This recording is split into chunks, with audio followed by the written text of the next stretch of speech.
Hi, everybody. It's Marcy from wavesofcommunication.com.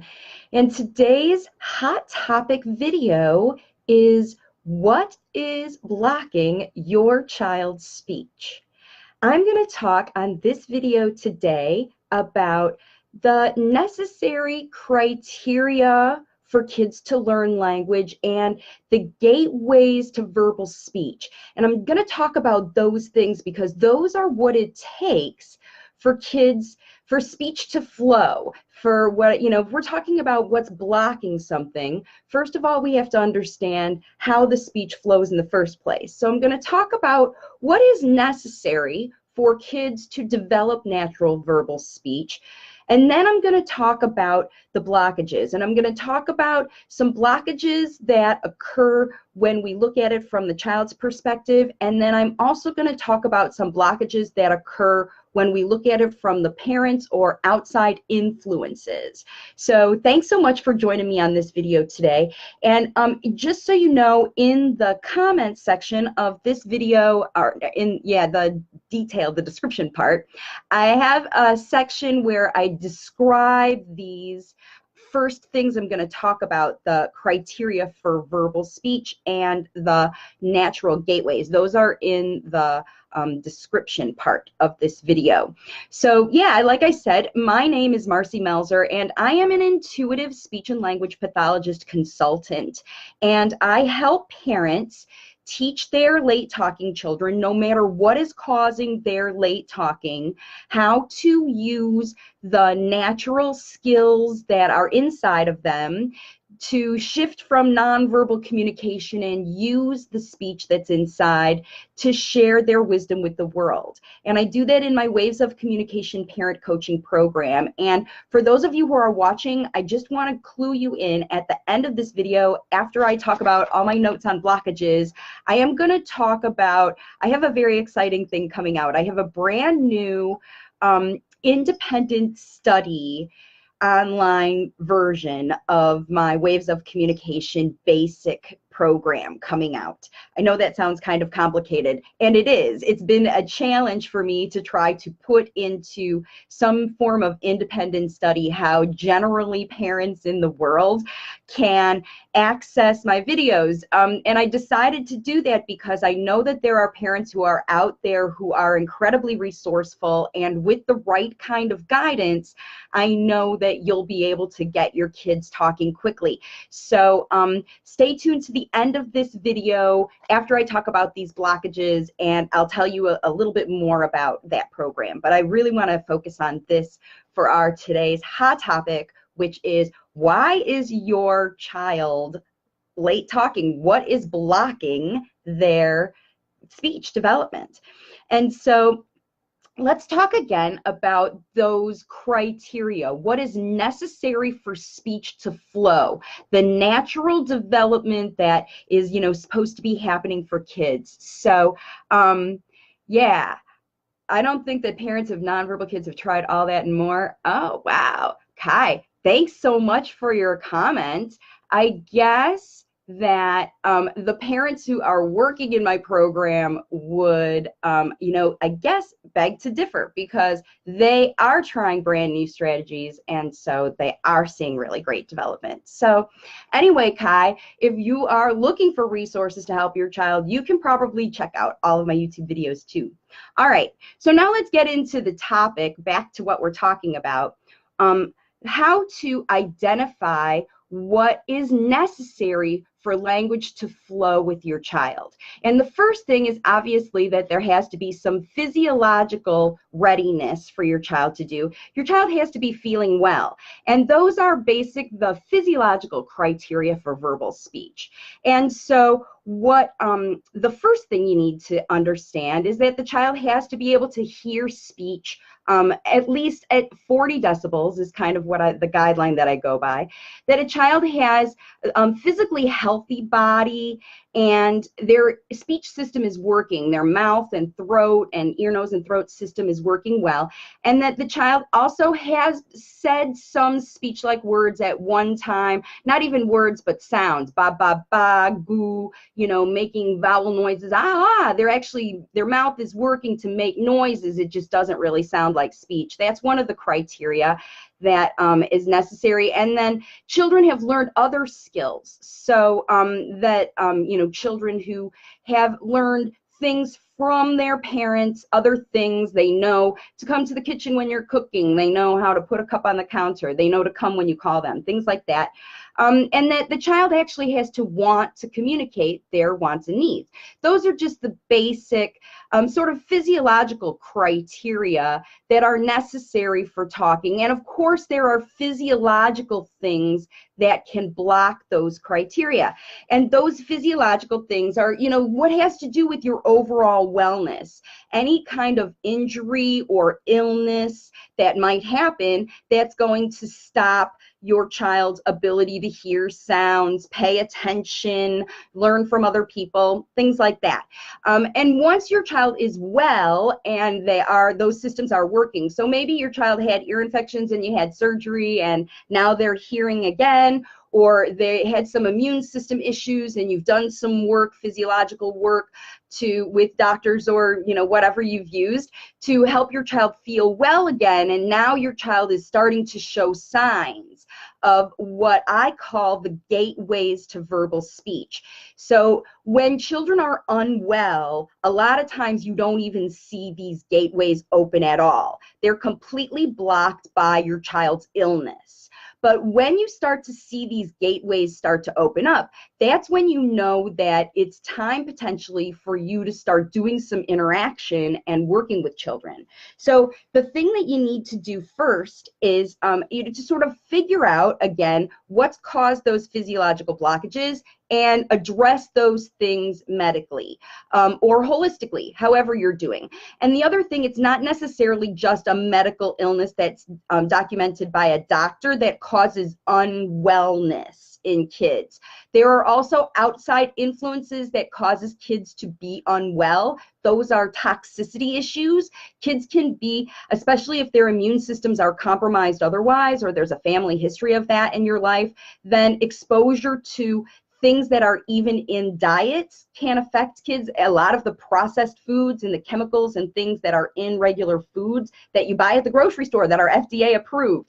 Sometimes kids actually are toxic. Those substances are toxic. That's why you see a lot of parents changing diets for children to accommodate those sensitivities and allergies that their bodies have. If kids have to fight off allergies, that's still like, it acts like an illness, even though the child was otherwise well.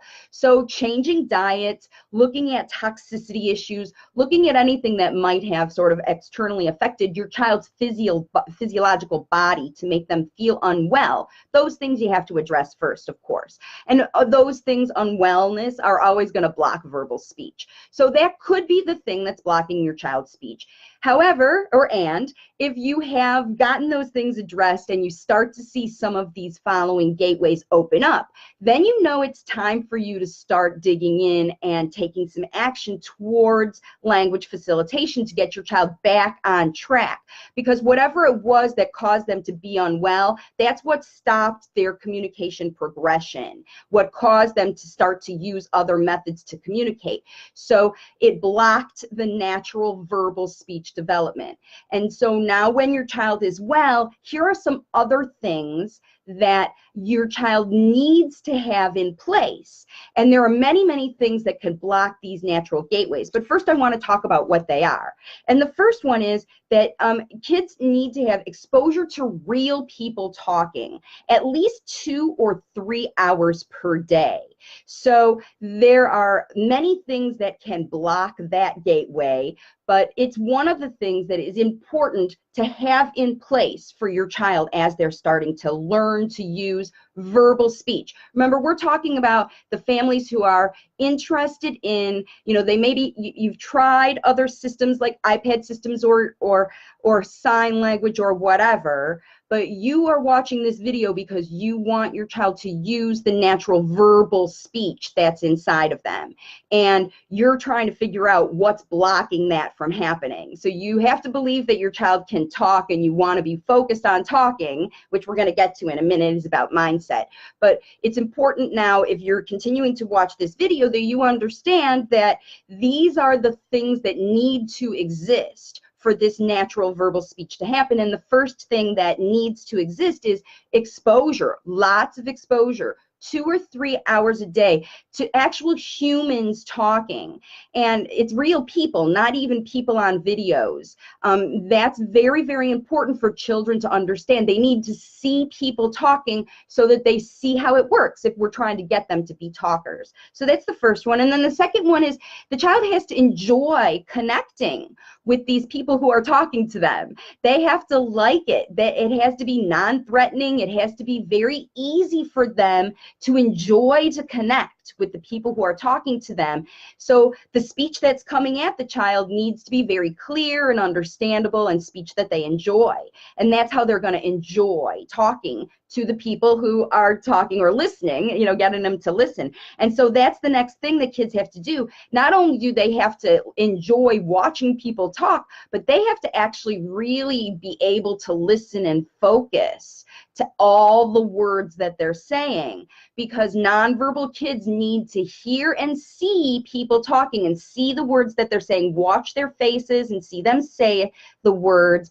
And so this level of exposure is important. And then your child has to be able to focus on it, and then your child has to actually be able to listen, like really focus and hear the words that they're saying. It can't just be coming at them. They have to be focused on it and want to listen to it.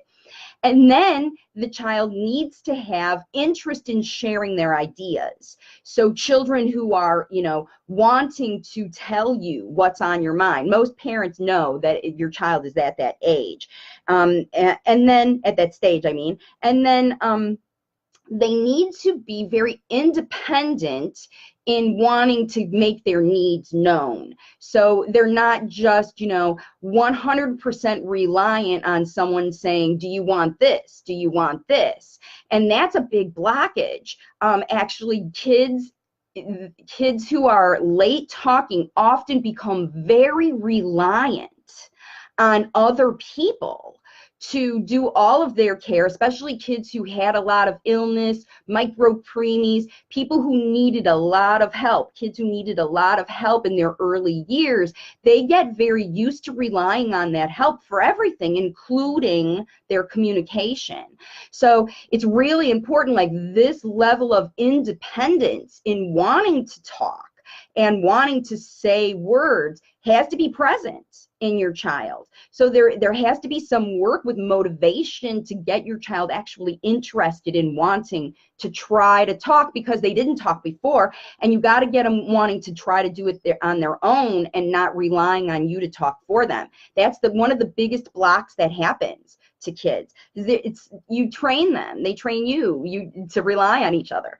So, and then the next thing is that your child has to be curious to explore new things, not even about talking, just about anything in general. Because the way to teach kids to talk and the way kids learn is like, what is this thing that I'm holding and exploring? And they want to learn the language for it.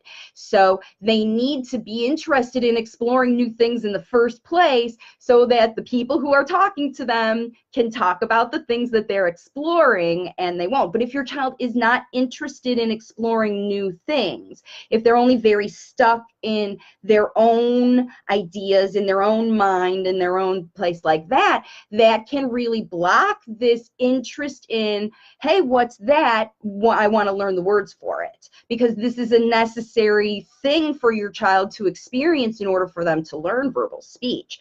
And then the other thing that your child has to have going into using talking is that they have to have confidence in using their mouth to make talking.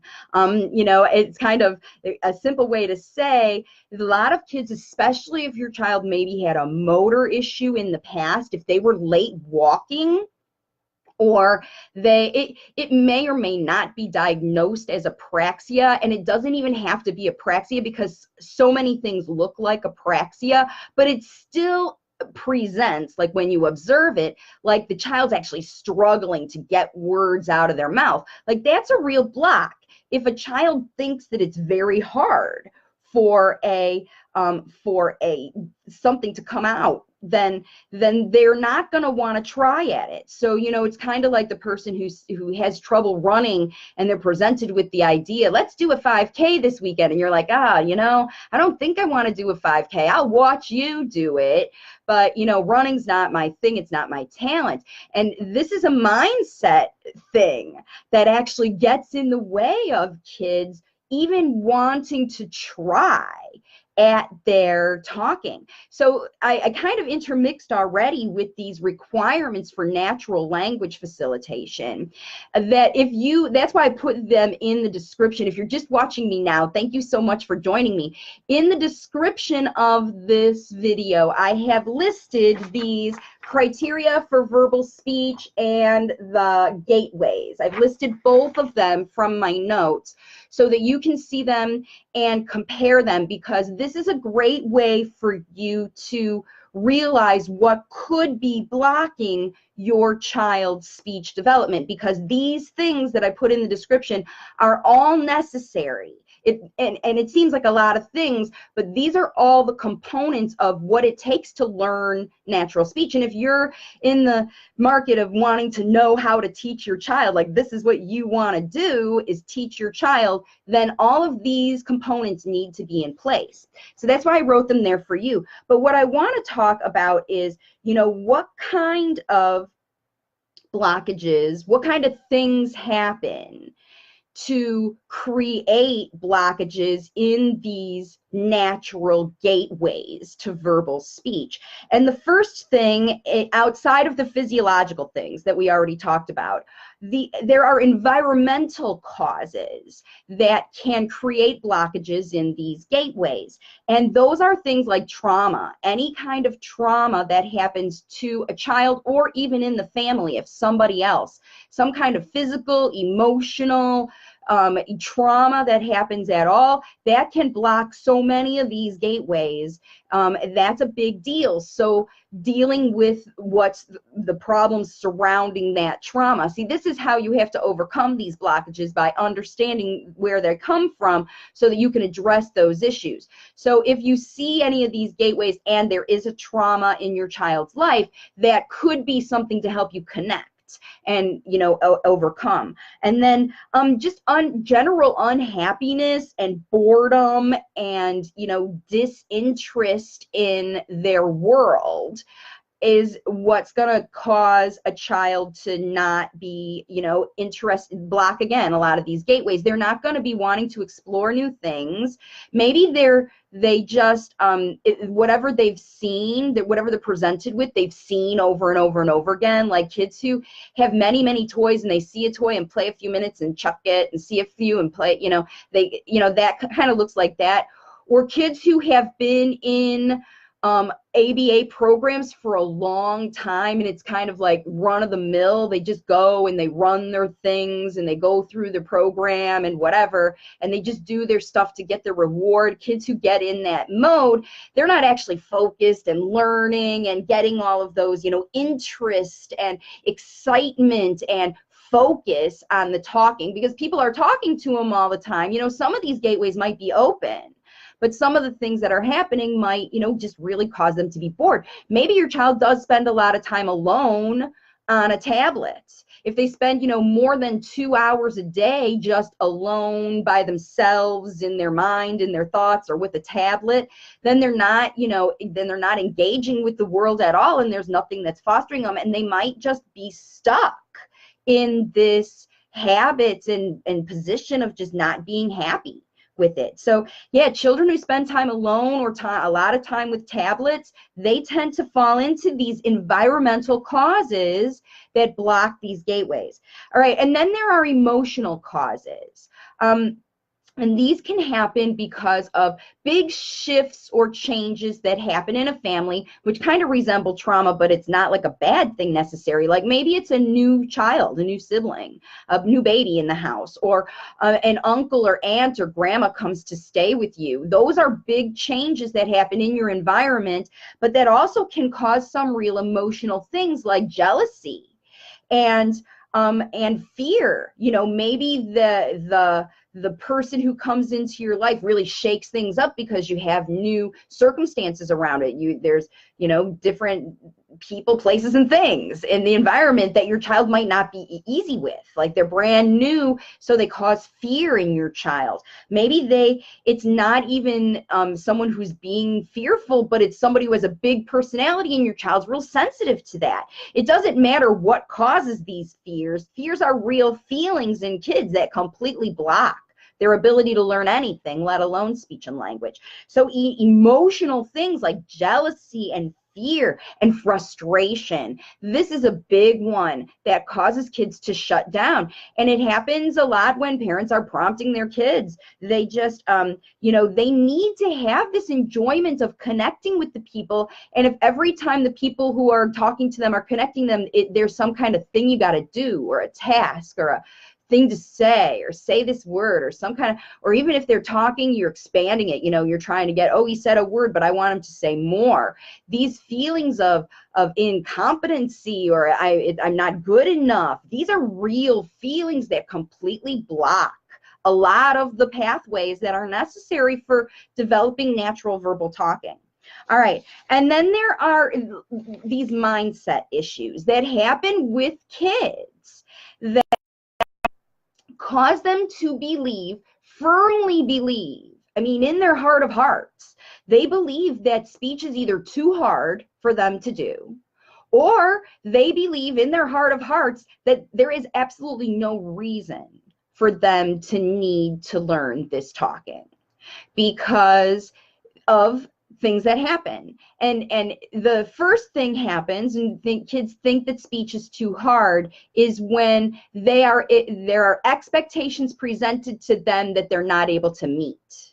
So if someone's trying to get the child to imitate, say words, do anything, if someone's trying to get the child to potty train and they are not ready and they are not interested, or they think it's too hard, whatever you're asking, then it's going to shut them down and they're not going to want to do it. And it's going to cause further distance between you, because it's just like going to the algebra class and the teacher's giving you the test for what you haven't even studied yet. You know, the final exam on the first day of class. That's kind of how I like to look at it. So if you're prompting, asking your child questions, things like that, we're going to talk about some things that ends up causing these feelings, causing this mindset to happen in kids. When they've been presented with expectations they can't meet, they feel like they can't meet, even if they've done it before, they still feel like it's too hard. This is the mindset of your child now that you need to really think about. These blockages, these mindset blockages, I feel like it's too hard, or I have no purpose, no use for this thing, will shut down teaching a child anything. A child won't walk if they think it's too hard. A child won't do anything that they think is too, they just will shut down, especially around you, because your whole life as a parent, this is what I want you to think about. You've been their rescue. You've been their safety net. Every time something's too hard for your child, you have bailed them out. It's your job as a parent. You can't help but want to go into that. So this is what you need to understand, is that your child is relying on you when anything seems too hard for them. So that's the biggest thing, that it causes them to shut down. And then the other thing that shuts them down is that they have no use for it.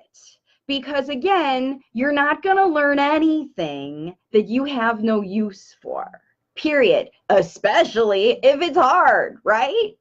So I think about my business, right? Do I need to learn how to edit video in order for my videos to look better and people like them and respond and it fits with the YouTube and all of that stuff? Do I need to learn how to edit video if I want to build my YouTube channel? That's something I have to decide. I have to decide that it's going to get me towards my end thing. But if I didn't care about my YouTube channel and I just wanted to keep doing live videos here and I didn't want to work on creating courses and things like that, then I would be like, I don't need to learn how to do video. What I've got going right now is just fine. And this is what happens with your children who are late talking when they develop other systems, right? As survival mechanisms in your life, you've had to create these alternative systems to understand what your kids need, want, desire, what they're trying to tell you. Because they're trying to tell you stuff, for sure, but you're figuring it out. I wonder what he wants. I wonder how he's going to try to tell me. You look at what they do. You look at what words they do say, right? And they rely on you to interpret all that. And as far as moving a child into verbal speech, you have to help them change their mind about this talking stuff.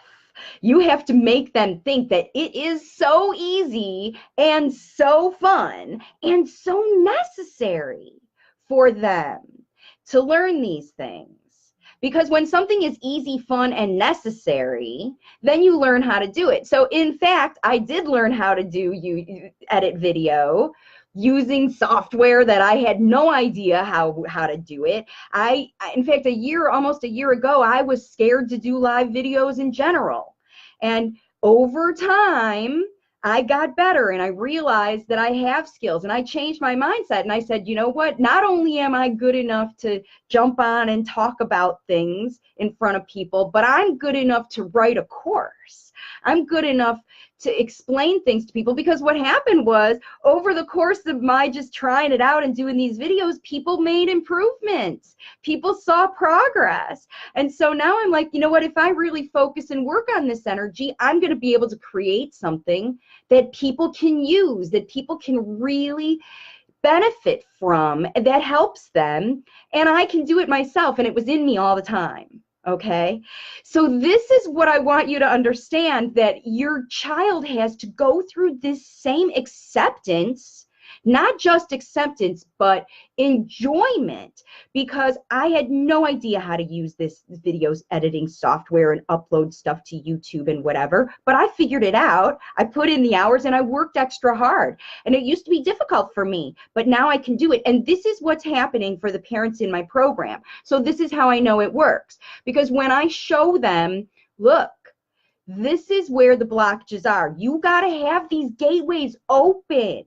for your child when you facilitate language, because it doesn't matter how much you talk to your child. If these gateways to natural verbal speech are not open, if your child's not actually listening to you when you talk, if your child's doesn't care about what you're showing them, if it's no fun for them to be prompted all day, they're not going to want to learn it. But when you know how to make it fun, when you think and you use in your mind, what does my child love? How can I make this fun?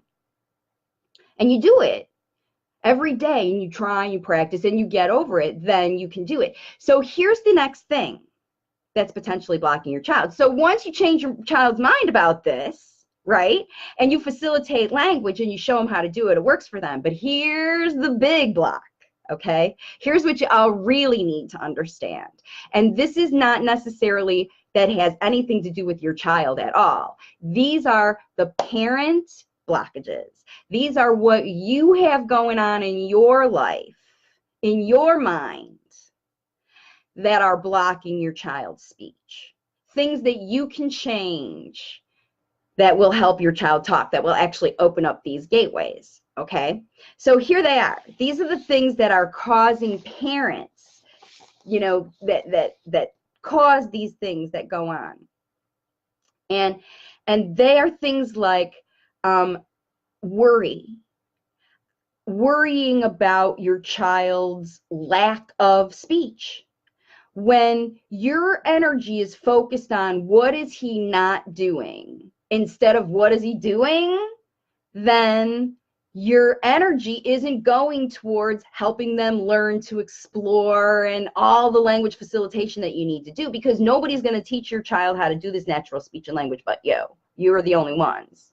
The natural caregivers of a child. This is who they go to learn from natural speech. So you can't be worried about what your child doesn't know yet, because you got to be focused on teaching them what they don't know, right? You have to understand what they don't know, and then you have to teach them that. It's just like when you teach them how to hold your hand in the parking lot. They don't know to not run in traffic. You have to stop them. You have to hold their hand. You have to show them how to do it. It's the same with talking. It's the same.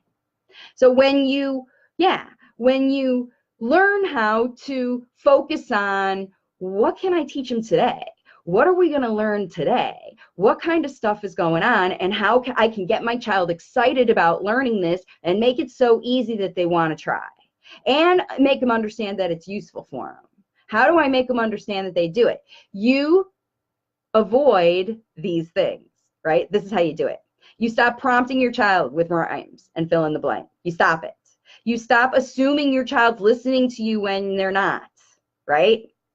You stop using screen time to teach your child, because now you know that they have to have humans talking. So you can't rely on screen time to do it. Can't rely on anybody else to do it. They have to hear people talking, right?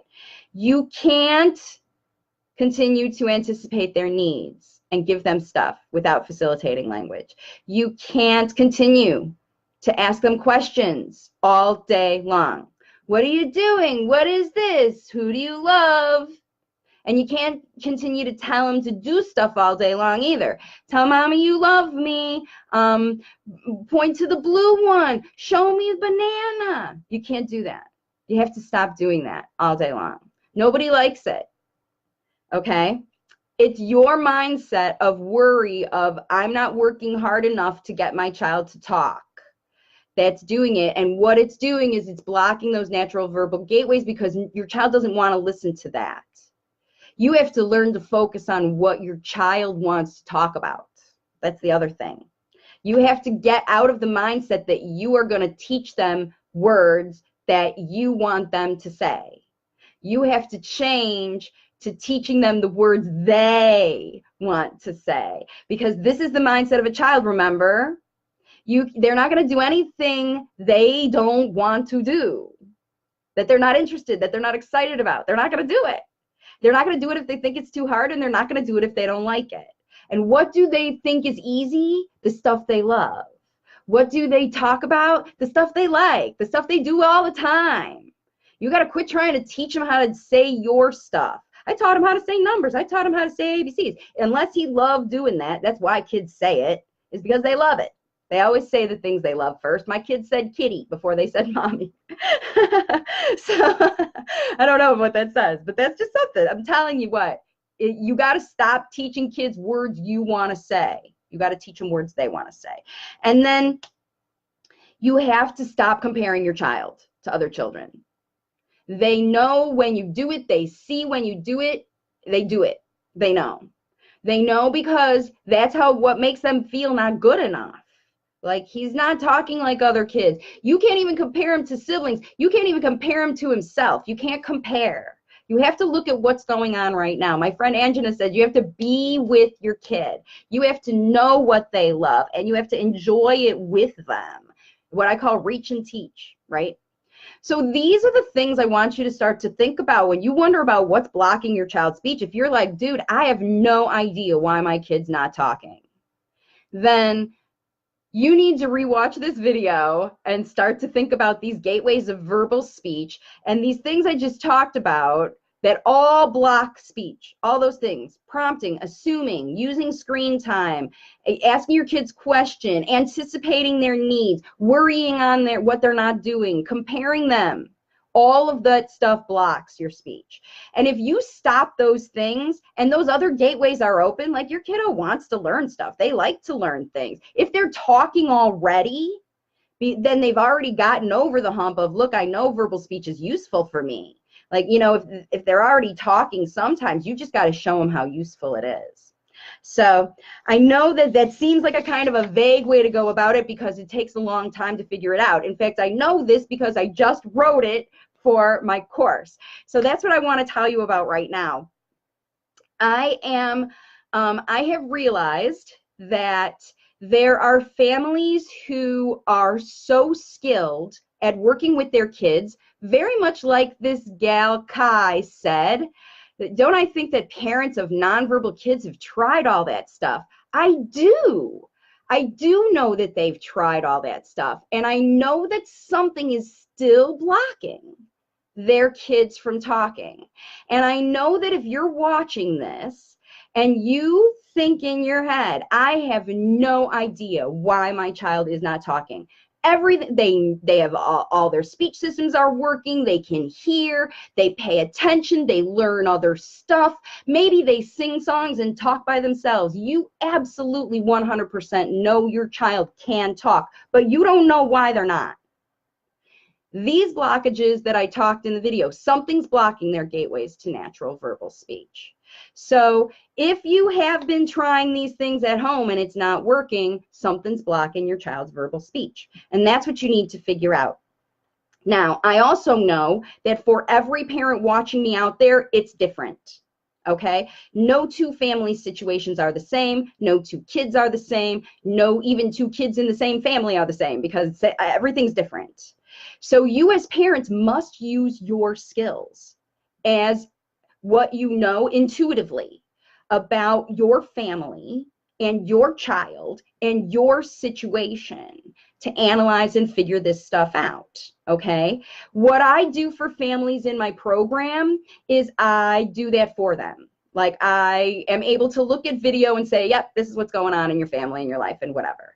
So for me to try to figure out how to teach people how to do what I intuitively learned to do over 30 years' time was not an easy task, but I believe that I've done it because I know what it takes. I know what I have to do. And it's not superhuman. It literally is just analysis. So when you analyze all of the aspects of your child's development and you put it all together and you combine that information with your intuitive understanding of these blockages, then that's when the doors open. Because what happens is in my program, when people work with me, you know, personally, I tell them what's blocking their kids' speech and what kind of strategies they need to do to overcome those blockages. Because that's the piece, right? That's the big, big piece right there. Because just like Kai says, you know how to facilitate language with your child, but something is blocking it. So you need to figure out how to overcome that blockage. And once you get over the hump, and you overcome that blockage and you teach your child the words they want to say instead of the words that you want them to say, you know, and you focus on that, then language opens up. So that is what you will be able to do in my online independent study language facilitation basics course.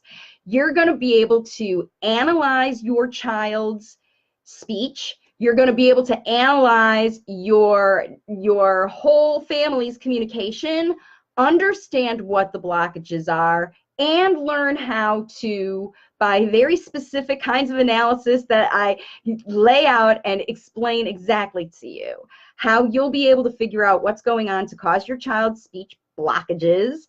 And then I go into all the strategies on how to get over those things, bit by bit, strategy by strategy. So while maybe your child doesn't have a problem with exposure to humans talking, maybe they have a lot of exposure to people doing great language facilitation work, but they are resistant to it. Or maybe your child, you know, like I said, it just all depends on every family. So you'll be able to go through the course and see which one of these blockages is happening in your house, because intuitively, when you hear something like that, just like when you're watching this video, it hits you and you go, yep, that's my kid. Yep, that's my kid. And that's what you need to do, is you need to hear a lot of options, kind of like you do for your late talking child, before you go, yeah, that's the thing I need to know. So that's what I have done. I have spent hours and hours, days, working on how to pick apart all of these blockages so that you know how to intuitively come up with the strategies, just like Kai said, what you have in you, knowing yourself and knowing your child, how to move forward. And then, because it's not over when you overcome the blockages, then you have to know how to move forward and teach your child how to use the words they want to know, right? And then you have to move forward and teach your child how to use the words you need them to say, like all the words they need to say, because of course kids will learn to say the words they want to say first. They always say cookie or kitty or, you know, whatever they want or whatever they're getting. They can pretty much learn that on their own. But then you got to learn how to get them to learn all the words, right? Words for, look, it's raining outside and I don't like that pink shirt, and, you know, all those things that they use behavior for, their feelings, their opinions, their commentary, their back and forth conversation, right? What they did at school today, how to teach them how to use those natural language structures that make natural verbal speech what it is. Because most of the time kids learn how to request stuff pretty quickly. You know, they say cookie to get the cookie. They say, you know, go bye-bye to go bye-bye. But it's challenging for parents to teach kids how to do that. And what I do is I show you how to use your child's superpowers to teach them how to use the natural verbal speech that they want to use and the natural speech they need to communicate with, you know, you and everybody. So this basics course is going to be independent study, the whole thing. You'll be able to do all of that for a fraction, like a really small fraction compared to what I do online, face-to-face for my families, because I only charge $3,000 for my lifetime program, and that is a complete bargain, because I literally hold the hands of my families and I talk them through every single developmental process they're going through with their child. Week after week after week, their kids are taking their kids, you know, like that. And they work with me all the time. And they only pay $3,000 for that. This program alone is worth at least that much money. But I'm selling it for way, way less. Way, way less. In fact, the end game price for this independent study program is only going to be $500. And what I'm doing is, because I know that there's a lot of people who want to know this information, who have been wanting to work with me and who don't have the financial resources to work with me one-on-one, and have the what-with-all, like Kai over there, who knows how to work with your kids, and you just need the guidance to overcome the blockages and get the language going. So I know that there's a bunch of you out there watching this. So what I'm going to do is I'm actually going to offer for those of you the ability to pre-purchase the program. It's going to be released probably the last weekend of May is the plan. And then what'll happen is I'll have a notice up where you'll be able to use a pre-purchase price. I haven't figured out what that is, but it will be less than $500, because that's going to be the end game price. It's never going to go up more than that, because this is the level of yeah, it just seems like what the universe told me. So there are different programs, and just so you know, if you're watching this and you are one of my clients already, you will get this program for free as part of your program. So in addition to you know, this, I will obviously continue to do my personal work with my language facilitation basics program and my lifetime language facilitation community, where I am basically your on-call consultant to help you through all of your speech and language development, give you all the speech and language strategies you need, and also all the strategies you need to help you work through getting your kids in new schools, working through behaviors, dealing with family, all that stuff. I do all of that in my program, and everyone who signs up for those programs is going to get this basics independent study for free. It's just really, really important that now that I have gotten it down on video, where you're going to be able to go through this process, for even the families in my program, this is going to catalyst you beyond. Like, there will be no reason for you to not be able to see speech and language quickly within days or weeks. In fact, most of the people who use these strategies, for any of you who are contemplating or want to know, most of the people who do these strategies that I have, analyze your child's situation and overcome their blockages, they see improvement very, very quickly. So that's the deal. That's a whole end thing about my program, and you're going to see more and more about it. There'll be lots of details too. So I hope that you enjoyed this video. I hope that you check out in the description of this video the criteria for verbal speech and the gate requirements, the gateways to verbal speech. And if you do that, you check them out, and then you'll be able to see potentially where the blockages are happening in your child, and you can start to overcome those blockages on your own. And if you have struggle with that, then you can actually go to my Facebook page, and you'll be able to see more information when I launch more about the program. You can learn more on my website about how to work with me. So I'll see you all then on my next live video.